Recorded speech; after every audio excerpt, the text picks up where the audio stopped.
Dans 1 Thessaloniciens au chapitre 2 et au verset 1, il est dit « Vous savez vous-même, frères, que notre arrivée chez vous n'a pas été sans résultat. » Le travail de Paul et de ses collaborateurs à Thessalonique n'a pas été vain. Cela n'a pas été sans résultat, puisque l'apôtre était à l'origine de la fondation de cette église, de cette petite communauté.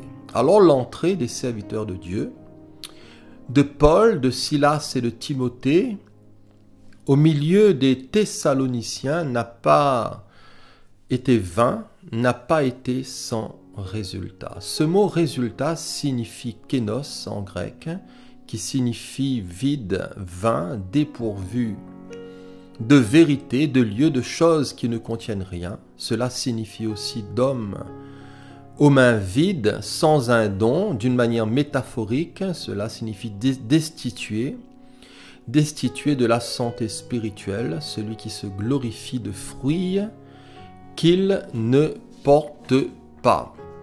Alors, résultat, kénos, c'est des efforts, de travaux, d'actes qui amènent à rien, vain, sans fruit, sans effet, et cela veut dire tout simplement ce que cela veut dire, homme aux mains vides, sans résultat, sans un don, destitué de la santé spirituelle, se vanter de ce qu'on n'a pas ou de ce que l'on n'est pas. Vous savez combien qui dit je suis apôtre, je suis prophète, etc., etc. Mais en réalité, voyez-vous, ils n'ont pas eu ce don. Alors sans résultat, c'est sans fruit avec beaucoup d'efforts inutiles. Si le travail de Paul n'a pas été vain, c'est parce qu'il n'a pas reçu la grâce de Dieu en vain. Et dans 1 Corinthiens 15, verset 10, il dira par la grâce de Dieu, je suis ce que je suis, et sa grâce envers moi n'a pas été vaine. Kénos. Loin de là, dira l'apôtre, j'ai travaillé plus que tous, non pas moi toutefois, mais la grâce de Dieu qui est avec moi. Ce que je suis à présent, dira-t-il, c'est à la grâce de Dieu que je le dois, et cette grâce qu'il m'a témoignée n'a pas été inefficace. Loin de là, j'ai peiné à la tâche plus que tous les autres apôtres, dira-t-il, mais non pas moi, certes, mais la grâce de Dieu qui est avec moi. Par la grâce de Dieu. La grâce signifie charis, ce qui fournit la joie, le plaisir, les délices, la douceur, le charme, la tendresse, bonne volonté, bonté, faveur, bienfait, largesse, de la bonté miséricordieuse, avec laquelle Dieu, exerçant sa sainte influence sur les âmes, les tourne vers le Christ Jésus, garde, fortifie et amplifie la foi chrétienne dans la connaissance, l'affection et allume dans ces âmes les vertus chrétiennes. Seigneur, merci pour ta grâce. Merci, Seigneur, pour ta faveur, pour toutes tes largesses qui a été déployée dans le Christ Jésus, pour ta grande miséricorde, ta grande bonté, avec lesquels tu agis dans nos cœurs, tu influes sur nos âmes, tu nous tournes vers ton Messie, vers ton Machiar, Seigneur, pour notre salut.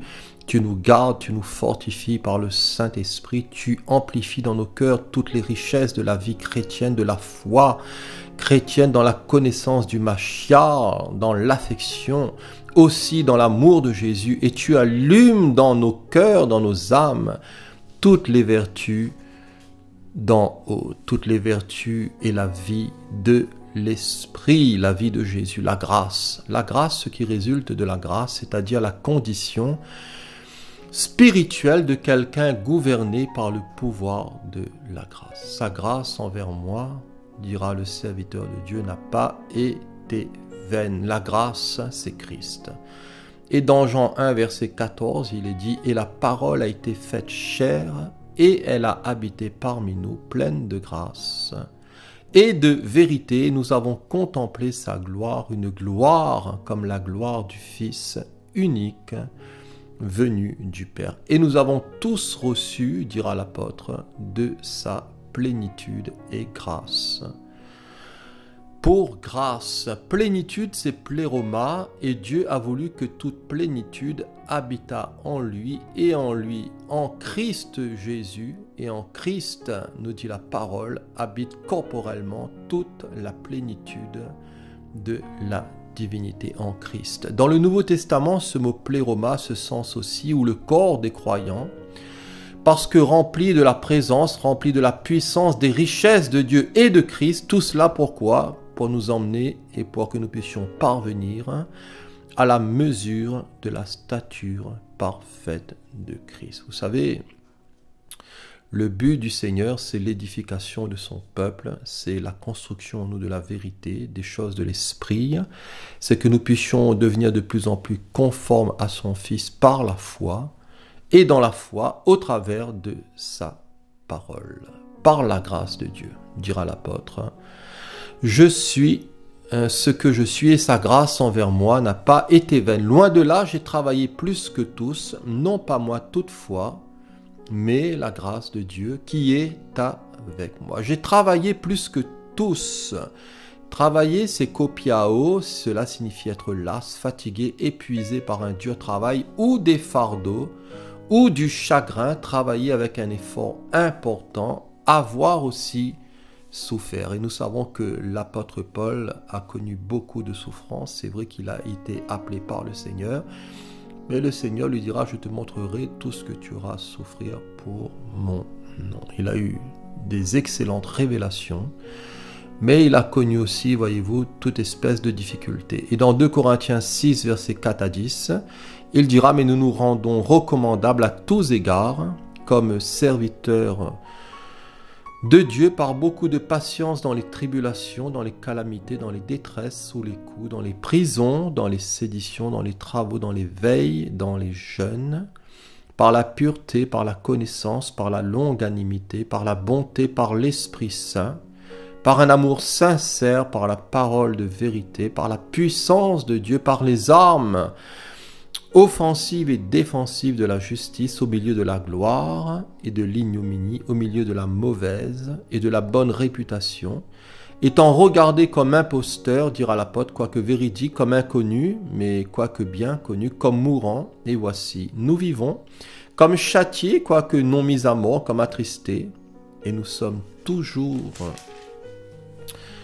joyeux comme pauvres, et nous en enrichissons plusieurs comme n'ayant rien, et nous possédons toutes choses. Paul, vous savez, n'était pas un faiblard, mais Paul était quelqu'un d'engagé, voyez-vous, qui était enrôlé, quelqu'un qui avait la vision du Christ Jésus, quelqu'un de dévoué et fidèle à son appel, à son ministère, et à la personne du Christ Jésus. Travailler pour le Seigneur. Dans Romains 16, verset 6, il est dit « Saluez Marie, qui a pris beaucoup de peine pour vous ». Ce mot peine, c'est kopiao. Au Romains 16, verset 12, saluez Tryphène et Tryphose, qui travaille pour le Seigneur. Saluez Perside, la bien-aimée, qui a beaucoup travaillé pour le Seigneur. Tryphène, ici Tryphose, Perside, 3 femmes chrétiennes de Rome que Paul salue et qui ont travaillé pour le Seigneur. Tryphène, qui signifie raffiné, Tryphose qui signifie délicate, et Perside, c'est une femme perse, des sœurs dévouées, des sœurs efficaces et des sœurs qui ont été utiles à leur maître. Kopiao vient d'un dérivé de kopos, et celui qui plante et celui qui arrose, nous dit la parole, sont égaux, et chacun recevra sa propre récompense selon son propre travail. Alors j'ai planté, dira Paul, mais Apollos a arrosé. Dans 1 Corinthiens 3, verset 6. Mais Dieu a fait croître. Voilà, j'ai planté, dira Paul, Apollos a arrosé, mais Dieu a fait croître. Et Dieu continue à faire croître, puisque a fait croître est à l'imparfait. C'est Dieu qui fait augmenter, qui fait s'accroître, qui fait devenir de plus en plus grand, et plus particulièrement de l'accroissement intérieur du chrétien. Dans la parabole du semeur, il est dit qu'une autre partie tomba dans la bonne terre. Elle donna du fruit qui montait et croissait, et elle rapporta 30, 60 et 100 pour 1. Jean le Baptiste dira, il faut qu'il croisse, et que je diminue. Et Pierre nous exhorte en ces termes en disant « Croissez dans la grâce et la connaissance de notre Seigneur Jésus-Christ. » Alors, il y a ici une action commune, il faut qu'il croisse, mais nous devons croître, nous devons travailler avec le Seigneur. Le Seigneur nous a appelés et nous a tirés à lui par des cordages d'amour, il nous a fait entrer dans son plan par la foi.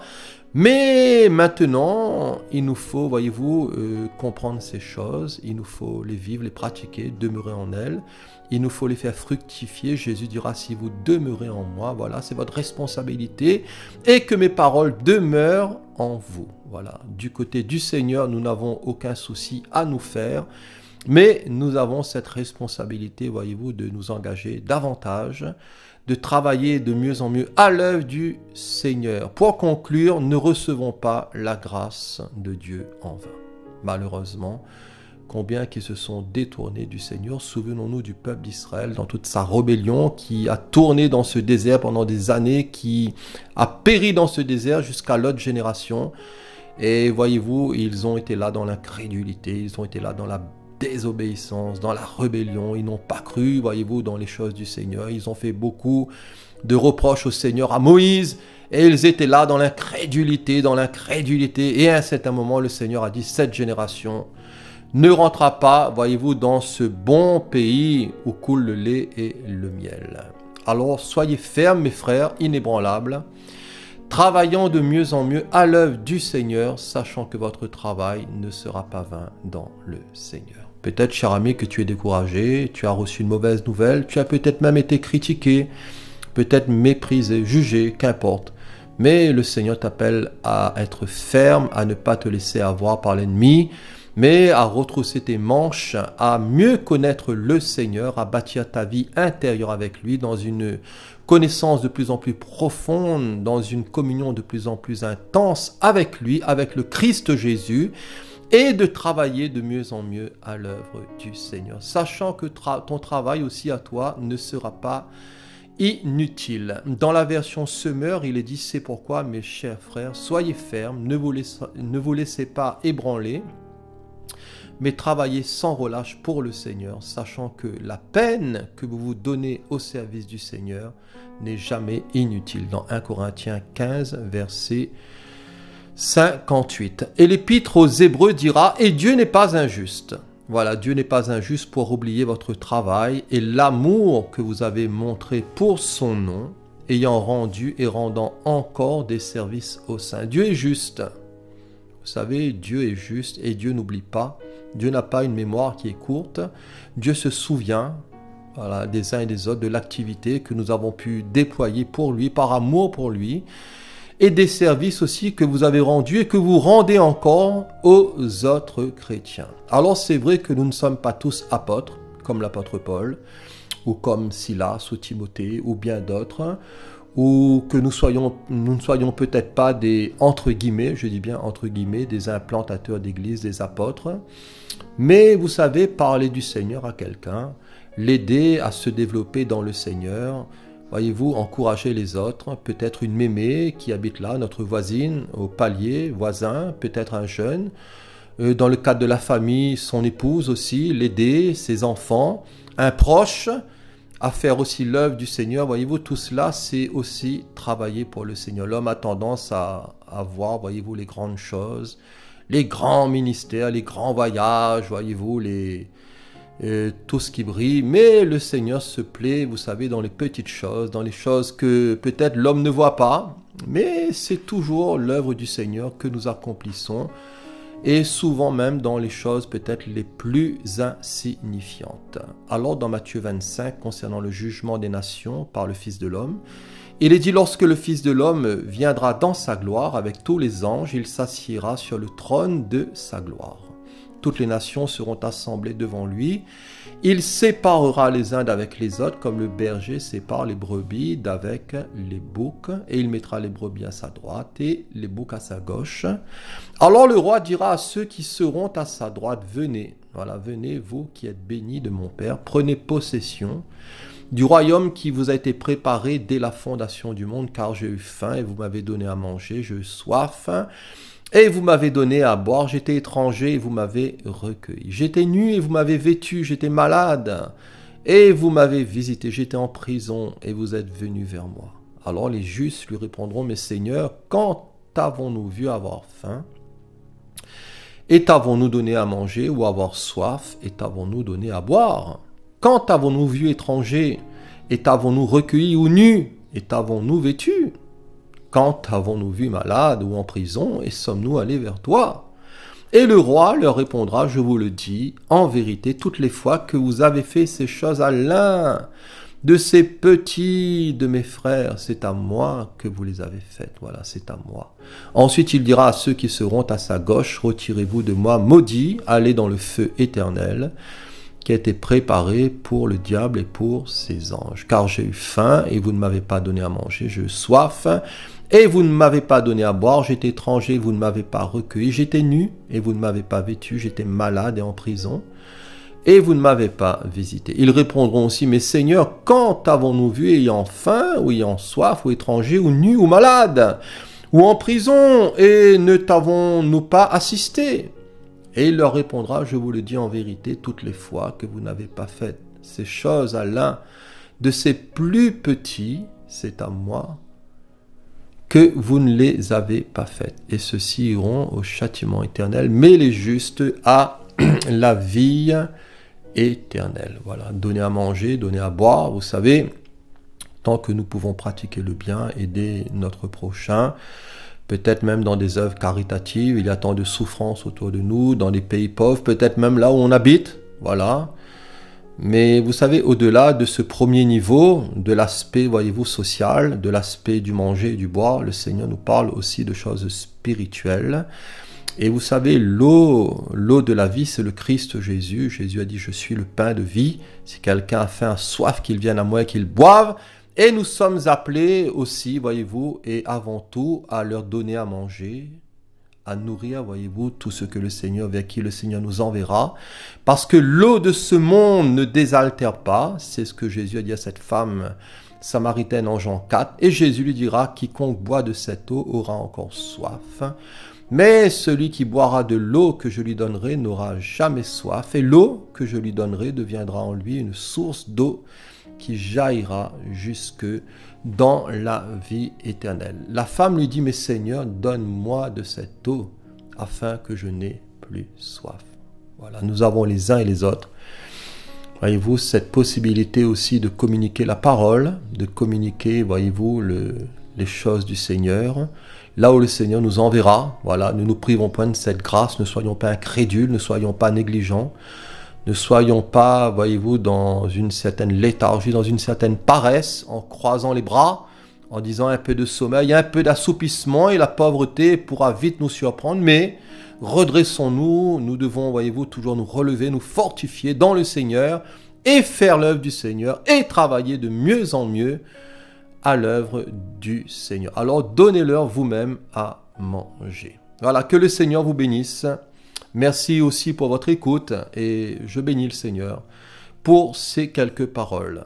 À la prochaine, Dieu voulant. Merci à vous.